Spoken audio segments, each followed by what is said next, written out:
제가 신문에서 이런 기사를 본 적이 있습니다. 사귀는 남자친구가 불의의 사고로 죽은 여자가 있었습니다. 사귀었기 때문에 장례식은 갈 수가 없었고요. 먼 발치에서 장례식이 다 진행되는 걸 지켜보던 여인이 장례가 끝난 다음 날 남자친구의 뼈가 안치된 납골당 앞에서 하염없이 울다가 돌아오는 길에 강 속에 몸을 던져 남자친구를 따라간 기사였습니다. 그 남자친구가 자신을 억눌렀기 때문에 아마 너무너무 힘들었겠죠. 이게 내 생애 마지막인가 아마 그렇게 생각하며 결단한 선택이었을 겁니다. 물론 이 여자만 그렇게 사는 건 아닙니다. 생활고를 견디지 못해 자식과 함께 투신하는 주부도 있고요. 삶이 지친 사람들이 모인 사이트에 가입을 했다가 의기투합을 해서 이 땅의 삶을 등지는 사람도 있습니다. 이 세 부류의 특징은 뭔가? 삶의 무게가 너무 고단해서 선택한 길입니다. 이 세상 살아봐야 희망도 노래할 수 없고 절망밖에 없기 때문에 새로운 희망을 노래할 곳을 찾아 떠난 겁니다. 그래서 금세 댓글에 보면 이런 글이 많습니다. 누나, 그곳에서는 둘이 행복하게 사세요. 그곳에는 기쁘게 사세요. 그런데요, 그분들이 놓친 게 있습니다. 죽음으로 희망을 노래할 수 없고 죽음이 생의 마지막 자리가 아니라는 사실을 놓친 거예요. 그들은 죽음 이후에 새로이 시작되는 그 삶을 간과를 하고 있습니다. 그 삶은 어떤 삶이냐? 하나님과 함께 시작되는 영원한 죽음, 영원한 생명의 삶입니다. 죽음은 끝이 아니고요. 이 땅의 삶이 전부요, 영원한 것도 아닙니다. 오늘 본문은 우리가 나그네요, 우리에게 영원한 본향이 있고 주님의 심판대 앞에서 이 땅의 삶에 대해서 결산할 날이 있을 것이다, 그렇게 이야기를 합니다. 삶이라는 게 도대체 뭔가? 그것은 하나님이 우리에게 살라고 주신 명령, 신명입니다. 살아라는 거예요. 살아라는 거예요. 어떻게 살라고 주셨는가? 하나님이 허락하신 삶을 살다가 하나님이 생을 마감하는 영혼의 종소리를 울릴 때 모든 것 내려놓고 주님 품으로 돌아오라고 주신 겁니다. 그러므로 삶은 예수님이 십자가의 보배로운 피를 흘림으로 우리에게 주신 것이고 주님과 함께 영원을 맞을 준비하는 기간입니다. 오늘 본문은 우리를 순례자라 그렇게 이야기합니다. 바울은 1절에서 우리의 장막집이 무너지면 하나님이 손으로 짓지 아니한 영원한 집으로 우리를 인도하겠다, 그렇게 이야기합니다. 1절이 말하는 장막집은 우리의 육체를 이야기합니다. 우리의 몸이 썩으면 썩어 없어짐으로 끝나는 것이 아니라 주님과 함께 가는 신령한 몸으로 변할 거라는 거예요. 죽음 이후에 영원한 생명이 있고 그것이 우리의 진정한 본향이다, 이 말입니다. 우리는 그곳에서 주님과 함께 영광스럽게 살 것입니다. 2절에서 바울은 고린도 교인들이 그리스도 때문에 눈물 흘리며 탄식하며 고난당한다 할지라도 본향을 기억하면서 신앙을 잃어버리지 말라. 쾌락과 욕망의 도시에 자신을 내맡겨 그들처럼 살지 말고 순례자로 청지기로 살아가라, 그렇게 이야기를 합니다. 이 말의 의미는 이게 있죠. 크리스찬이 이 세상을 살아가는 게 힘들다고요? 힘들지 않다고요? 힘들다고요. 어렵다고요? 답답하다고요. 왜 바울이 이 말을 하는가? 나그네여야 될 고린도 성도들이 길어야 80년밖에 되지 않는 이 땅에 정주하면서 세속적 쾌락과 욕망에 자기들을 맡기더라, 이 말입니다. 돈에 맡기고 명예에 맡기고 권세에 맡기고 육체적 쾌락에 맡기는데 그렇게 안 살았으면 좋겠다, 이 말입니다. 네 편한 대로 예수님 믿지 말라, 이 말입니다. 네가 가지고 있는 개인주의적인 삶의 방식을 버리고 천국 시민의 명예를 잃지 말라는 겁니다. 하나님이 주신 하나님 나라의 백성의 가치를 잊지 말라, 이 말입니다. 적당하게 인간관계 유지하고요, 월요일에서 토요일까지 내 마음대로 살다가 주일날 교회 와서 적당히 신앙인의 흉내 내면서 살면 참 편한데 왜 바울은 그렇게 살지 말라고 할까? 왜 우리는 그렇게 살면 안 될까요? 우리의 시민권은 이 땅이 아니라 천국에 있는, 그래서 이 땅에서는 나그네이기 때문에 그렇습니다. 이 땅을 나그네로 살아간 가장 좋은 모델이 누구냐 그러면 그게 사도 바울이에요. 그는 고난과 아픔이 몰려오면 자신이 순례자요 나그네임을 기억했습니다. 힘들고 아프면 나는 순례자라, 고통당하면 나는 순례자라, 내게는 가야 할 본향이 있다. 타향에서, 기억하십시오. 여기 이곳은 우리의 타향이에요. 타향에서 만세전에 예정하신 이방 선교의 주인공으로 살면서 그가 경험한 말로 다 할 수 없는 아픔과 고통, 여러분 어떻게 설명하겠습니까? 예수 그리스도 믿고 난 다음에 인생이 가장 고통스러워진 사람이 사도 바울이거든요. 맞았지요. 죽을 만큼 맞았지요. 버림받았지요. 고난당했죠. 결국은 목이 잘려서 죽었지요. 아무것도 이룬 게 없는 사람이에요. 그런데 그는 그것을 아파하는 것이 아니라 천국으로 돌아갈 그날을 고대하며 타향인 이 땅의 삶을 성실하고 정직하게 살았다는 거예요. 타향이기 때문에 그렇습니다. 쓰러지고 넘어질 때 주님의 도우심으로 다시 한번 일어섰습니다. 평범한 사람들은요, 절망으로 눈물 흘리며 기도하는 순간 좋아하지 않습니다. 싫어해요. 아파합니다. 그러나 신앙이 성숙할수록 그 밤을 기억하며 눈물을 흘립니다. 성경에 보면 야곱이 나오지요. 야곱이 147살에 죽을 때요, 그의 아들이 총리였습니다. 그러니 그는 마음만 먹으면 피라밋이 자기 무덤이 될 수도 있었던 사람이에요. 그런데 그가 어떤 유언을 내리는가? 나를 내 아버지, 내 할아버지가 묻힌 막벨라 굴에다 데려달라. 피라밋에 비하면 그 막벨라 굴이 그게 무덤입니까? 그런데 왜 그곳에 보내달라는 거예요? 거기 그곳에 누가 있습니까? 하나님과 함께했던 할아버지, 하나님이 함께했던 이삭이 있는 거예요. 나도 하나님과 같이 살아온 인생이기 때문에 거기 그곳에 가고 싶다는 겁니다. 성도가 고난을 통해 성숙하고 자기를 비워 종의 형체를 가진 그리스도를 따라가는 이유가 여기에 있습니다. 그러므로 오늘을 살아가는 우리의 삶도 나그네와 순례자가 되어야 되는 줄로 믿습니다.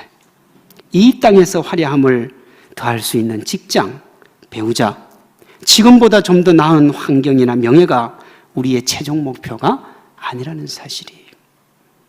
오늘 청년들이 특별한 찬양을 했습니다만 돈이, 명예가, 권세가 최종 목표가 아니라는 거예요.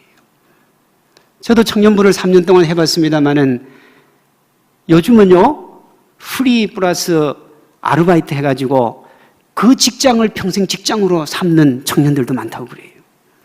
인생 답 없다는 거예요. 이렇게 살아도 살만하다는 거예요. 그렇지 않습니다. 그렇지 않아요. 이 세상은 우리가 걸어가는 과정에 불과한 줄로 믿습니다. 그러므로 순례자로 살아가는 우리에게는 이 세상이 추구하는 것과 다른 분명한 목표가 있습니다. 그 목표가 뭐냐? 그것은 하나님의 나라입니다. 6절에서 9절에 나오는데요, 6절은 이 땅에서 당당하고 담대하라. 담대하라.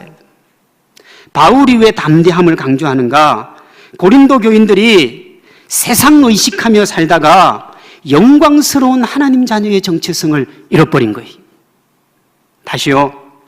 고린도 교인들이 세상 의식하며 살다가 영광스러운 하나님 자녀의 정체성을 잃어버린 거예요. 그가 하나님을 얼마나 더 사랑하는가, 그가 하나님 앞에 얼마나 더 진실하게 나아가는가를 보지 않고 돈이 얼마나 많은가, 권세가 얼마나 많은가, 얼마나 좋은 대학 나왔는가, 그것 가지고 따지기 시작하더라는 거예요. 말도 안 되는 거예요. 특히 고린도전서 6장에 보면요, 당시 고린도 교인들이 사창가를 드나들었습니다. 남창이 있었어요. 여러분, 동성애도 있었습니다. 그런데 바울이 잘못됐다고 그러니까 뭐라고 그러느냐 그러면 그걸 정당화를 시켰는데, 뭘로 정당화를 시켰냐 그러면 복음을 가지고 정당화를 시킵니다. 몸은 썩어 없어질 건데 함부로 쓰면 어떠냐 이거예요. 음식이 내 몸에 들어가서 없어지듯이 몸 그렇게 쓰면 어떠냐 이거예요. 예수님 잘못 믿으면 그렇게 되는 거예요. 사도 바울이 그건 아니라고 합니다. 순례자는 그렇게 사는 게 아니라는 거예요. 그렇게 살면 어떻게 되는가? 보이는 사람 두려워하고 보이지 않는 하나님 우습게 알기 시작합니다. 사람이 더 무서운 거예요.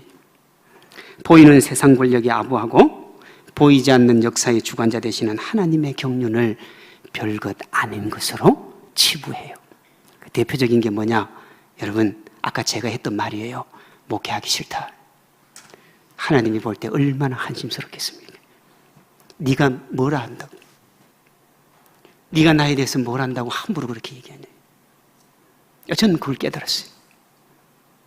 내가 너를 46년 동안 키워올 때는 내 인생 내가 원하는 삶 살라고 지금까지 키워왔는데 네가 뭔데 나한테 하고 싶다 하기 싫다 말라 하냐 이거예요. 근데 왜 그렇게 된다고요? 하나님이 안 보이면, 주어진 삶이 너무 보이면 사람은 그렇게 사는 거예요. 이 초라한 삶을 뛰어넘는 것이 7절의 믿음의 삶이고요, 8절에 하나님의 나라를 기억하며 사는 순례자의 삶이 됩니다. 9절은 그렇게 살아야 우리 주님이 우리를 기뻐하신다. 6절과 9절의 핵심은 이 세상의 삶이 다가 아니라는 거예요. 적극적으로 말하면 삶의 매 순간순간 하나님의 나라를 기억하라는 겁니다.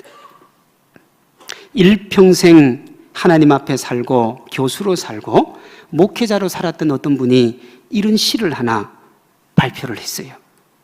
제목이 이렇습니다. 어둠이 내리기 전에 본향으로 인도하소서. 제가 조금 읽어드리겠습니다. 주여 지금은 일몰, 사라져간 세월의 희미함 속으로 제 인생의 그림자가 놓여져 있는 시간입니다. 지금까지 함께한 생에 순결하고 거리낌이 없었습니다. 그러나 주님 두렵습니다. 어둠의 망령이 너무 빨리 다가오거나 아니 너무 늦게 와서 주어진 일을 마무리 못하거나 혹은 잘하지 못한 채 생을 마감함으로 당신의 명예를 더럽히고 당신의 이름을 욕되게 하고 당신의 마음을 슬프게 할까 두렵습니다. 주여 비옵나니 어둠이 내리기 전에 본향으로 인도하소서. 제 육체는 쇠잔하나 초조해하거나 잠깐의 고통을 모면하게 해달라고 구하지 않습니다.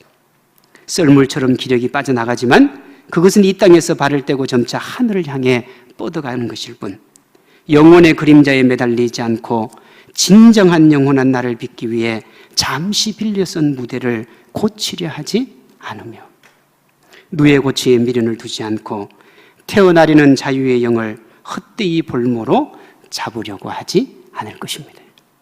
무슨 말입니까? 세상 따라 살지 않겠다 이 말입니다. 그런데 그 다음에 이렇게 되어 있어요. 그러나 다리를 절고 몸은 망가진 채 이상한 몰골로 남아 그 문에 이를까요? 아버지여 은혜 중 구하옵나니 어둠이 내리기 전에 본향으로 인도하소서. 19세기 말에요.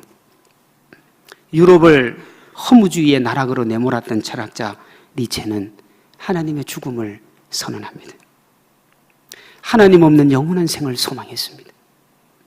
그가 지금으로부터 120년 전에 퍼뜨려 놓은 하나님 없는 영원한 나라의 소망을 지금 우리 시대가 미친 듯이 달려가고 있습니다. 영원한 나라를 빚기 위해 잠시 빌려선 무대를 고치려고 했어요. 누에 고치에 미련을 두었고 태어나려는 자유의 영을 헛되이 볼모로 삼으려고 소위 초인사상을 외쳤습니다. 그렇게 하나님을 죽음의 길로 내몰고 자신이 그 자리에 앉았지만 인류 역사의 가장 위대한 세기라 일컫는 20세기 벽두 1900년에 스스로 목숨을 끊음으로 생을 마감을 합니다. 그런데 우리가 방금 읽었던 이분의 고백을 보십시오. 죄의 육체는 세잔하나 초조해하거나 잠깐의 고통을 모면하게 해달라고 구하지 않습니다. 이분은요, 돌아가시는 그 순간까지 그의 의식이, 그의 이성이, 그의 지성이 명쾌했어요. 아, 내가 하나님께로 가는구나.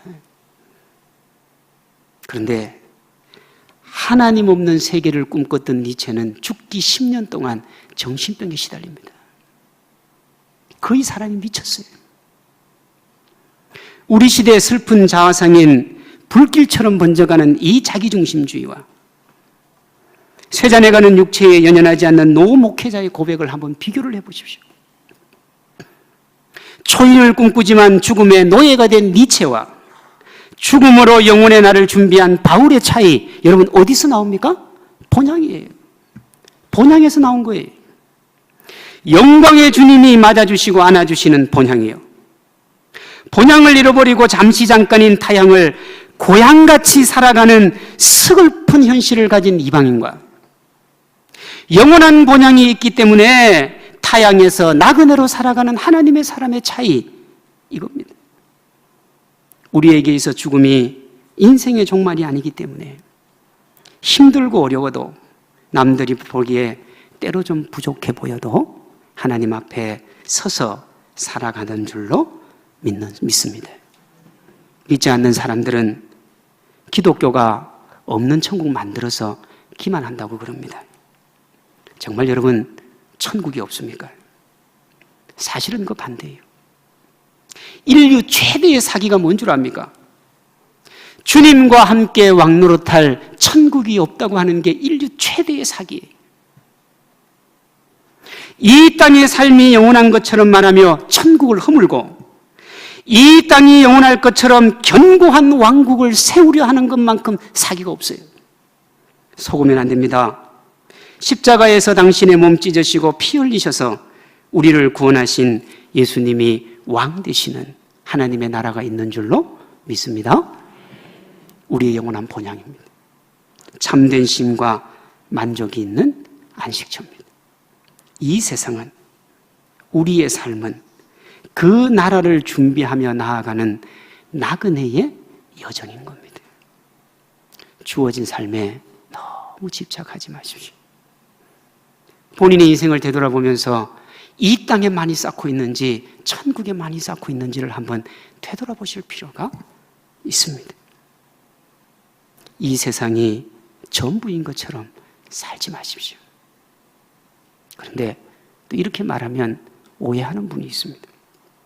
그래서 이런 생각을 가질 수 있어요. 그래, 잠시 잠깐인 이 세상에 너무 연연하지 말자. 적당히 살다가 주님께 가자. 이런 생각을 가질 수가 있어요. 그렇지 않아요. 세상이 영원할 것처럼 집착하면 안 되지만 그것이 대충 살아도 된다는 말은 결코 아닙니다. 집착하면 안 되지만 주어진 삶의 성실과 정직으로 최선을 다해야 됩니다. 왜 그런가? 주님이 호령과 천사장의 나팔 소리로 우리를 부르시는 그날 주님이 우리의 삶을 결산할 것이기 때문에 그렇습니다.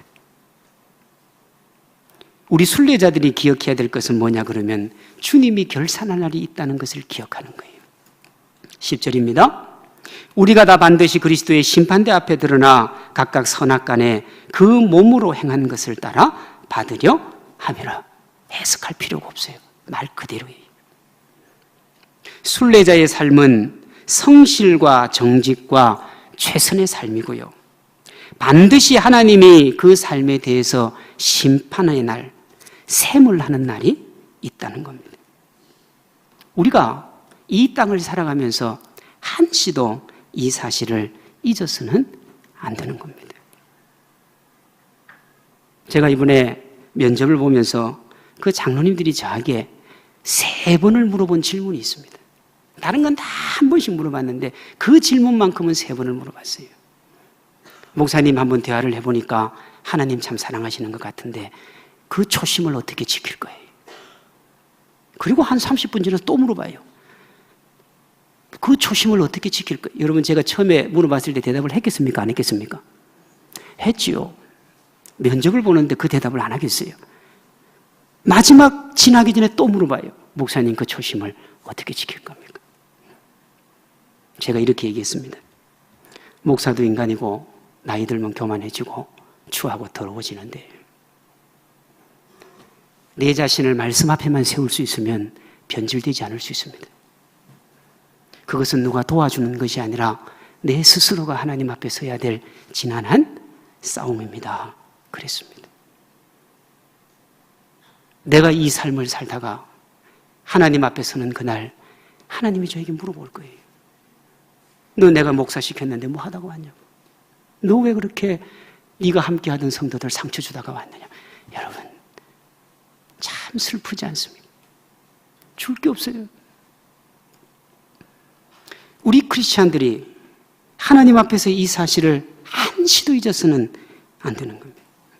1920년대, 지금으로부터 1세기가 되지 않았지만 대한민국 정말 볼품없는 나라였죠.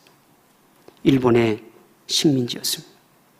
당시 가장 무서웠던 병이 뭐냐 그러면 결핵이었습니다. 조선으로 온 한 어느 선교사는 이 결핵 퇴치를 위해 기금을 마련하기 위해 시일이라는 걸 발행을 하죠. 이게 우리가 지금도 하고 있는 크리스마스 시일입니다. 이 시일을 발행한 사람이 누구냐 그러면 셔우드 홀이라고 하는 사람입니다. 1926년 아내와 함께 한국에 와서 1940년 대동아전쟁 때 간첩 혐의로 추방될 때까지 복음을 전했던 사람입니다. 그가 너무 열심히 하니까 일본이 스파이라는 누명을 씌워서 추방을 합니다. 추방의 이유가 이렇습니다. 캐나다에서 의사로서 명예와 부를 누리면서 살 수 있는데 굳이 한국에 남아있는 것이 수상하다는 겁니다. 이러한 일본 순사의 추궁에 셔우드 홀이 이렇게 말을 합니다. 당신이 당신의 천황을 위해 충성을 다하는 것처럼 나는 나의 부와 명예에 상관없이 나의 주님이신 예수님을 위해 충성을 다합니다. 한국의 선교 역사를 보면 이 셔우드 홀은요, 한국에서 태어납니다. 엄마가 셔우드고 아버지가 홀입니다. 둘 다 선교사로 한국에 와서 이 아이를 낳아요. 그들은 두 세대에 걸쳐 반세기 동안 지금으로부터 100여 년 전 암담하고 가난하고 볼품없는 한국 땅에 자신의 생들을 다 헌신을 합니다.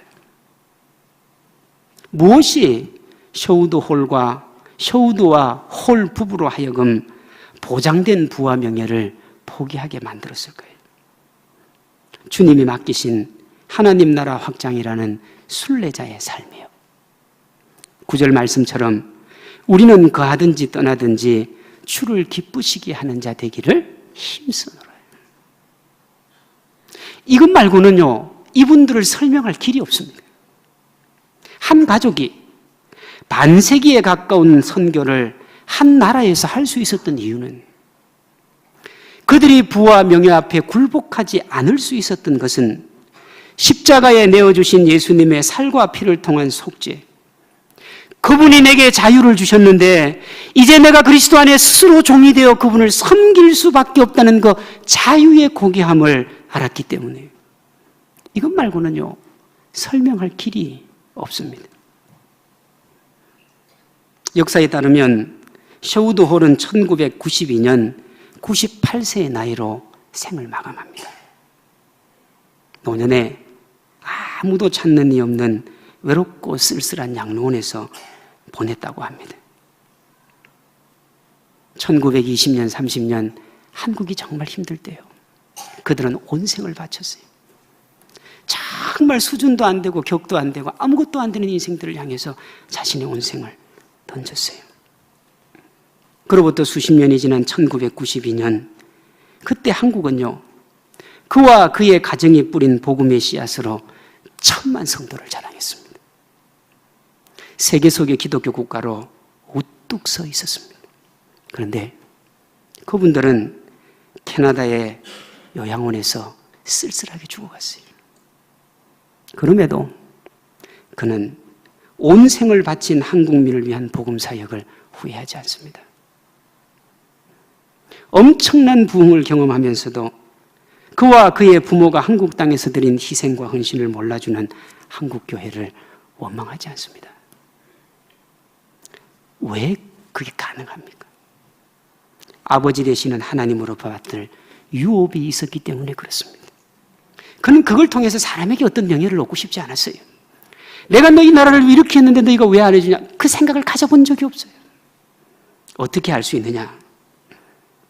자신의 가정의 헌신을 몰라주었던 한국민을 원망하는 대신에 하나님의 부름을 받는 영혼의 요단강가에서 자신의 젊음을 불살랐던 복음을 전했던 한국을 떠올리면서 내 유해를 한국에 좀 묻어주면 좋겠다. 그 유언을 남깁니다. 듣는 사람도 없어요. 자기 혼자 남긴 거예요. 자기 혼자. 나를 좀 한국에 묻어줬으면 좋겠다. 우여곡절 끝에요. 그의 소원대로 그의 유해가 한국으로 옮겨져 왔고요. 지금 그의 유해는 서울 외국인 선교사 무덤인 양화진 언덕 제일 중앙에 가장 큰 십자가로 무덤이 세워져 있습니다. 초라한 그의 믿음의 길이 너무 귀하지 않습니까? 제가 초라하다고 했습니다. 세상의 시각으로 보면 이것만큼 초라한 게 어디 있습니까? 동시에 저는 그 초라한 믿음을 정말 귀하다고 했습니다. 그것은 그가 자신의 믿음의 행위를 세상의 보상과 바꾸려고 하지 않았다는 거예요. 내가 이렇게 섬겼는데, 내가 이렇게 열심히 했는데 왜 나한테 안 해줘요? 여러분, 그렇게 해본 적이 없다 이 말입니다. 그가 달렸던 순례자의 길이 우리가 달릴 순례자의 길인 줄로 믿습니다. 그가 가슴에 두고 간직했던 본향이 우리가 걸어가고 있는 또 걸어가야 될 본향인 줄로 믿습니다. 저는 그분을 통해서 이 땅에서의 삶의 열매를 결산할 때를 위해서 영혼의 요단강가에서 웃을 수 있기 위해서 주어진 삶에 성실해야 됨을 배웠습니다. 내일이 내 날이 아니요 어제도 내 날이 아니요 오늘 내가 서 있는 이 길, 이 자리만이 내 날이기 때문에 우리는 성실하게 살아야 되는 겁니다. 영원한 나라의 백성이기 때문에 대충 살아도 된다고 말하는 분이 있습니다.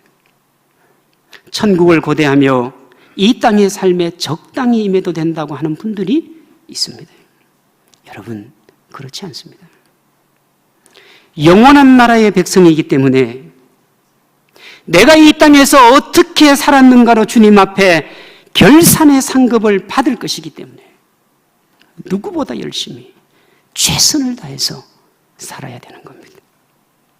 열심히 최선을 다해 살아서 그로 인해 나오는 열매를 셔우드홀처럼 천국에다가 차곡차곡 쌓아야 하는 것입니다. 그의 고백처럼 우리는 우리의 부와 상과 부나 명예와 상관없이 우리의 주님이신 예수님을 위해 충성을 다해야 됩니다. 알아주든 알아주지 않든 섭섭할 수 있죠. 아플 수 있습니다. 내가 이렇게 열심히 봉사했는데, 내가 이렇게 열심히 충성했는데, 내가 이렇게 열심히 헌금했는데 안 알아주는 것이 섭섭할 수 있어요. 그러나 사랑하는 성도 여러분, 하나님은 다 기억하시는 줄로 믿습니다. 이 세상에서 인정받지 않는 것이 오히려 더 나은 줄로 믿습니다. 그래야 주님이 해주시잖아요. 오카노 목사님 살아계실 때 그 말씀 하셨다고 그래요. 나는 개척할 때 초반기 빼고는 이 세상에서 받아 누린 게 너무 많아서 주님 앞에 가면 받을 게 없을까 봐 두렵다고 그랬어요. 정말 멋진 목회자가 자기 자신을 정말 성실하게 말씀 앞에서 되돌아보는 고백 아닙니까? 여러분은 어떻습니까? 내가 주님 앞에 섰을 때, 내가 하나님의 영광 앞에 섰을 때 정말 부끄럽지 않겠습니까? 셔우드홀처럼 이 땅에서의 마지막 생이 남들이 볼 때 조금 쓸쓸하고 초라해 보여도 주님이 인정해 주신 삶을 살았다면 그 길을 변함없이 걸어가는 믿음의 주인공들 되시기를 주님의 이름으로 축복합니다. 마무리하겠습니다. 하나님의 자녀로 살아가는 우리 크리스찬들이 잊지 말아야 될 사실이 하나 있습니다. 이 땅의 삶이 다가 아니고 언젠가는 이 역사의 무대를 내려와야 된다는 거예요. 그 역사의 무대를 내려올 때 주님이 우리의 삶을 마감하는 종소리를 울릴 그때에 우리는 연약한 인간이요 죄악된 본성을 가진 인간이기 때문에 여러분 해안의 눈방울이 눈가에 맺힐 수는 있습니다. 조금 부끄러울 수는 있어요. 그러나 펑펑 울면 안 돼요.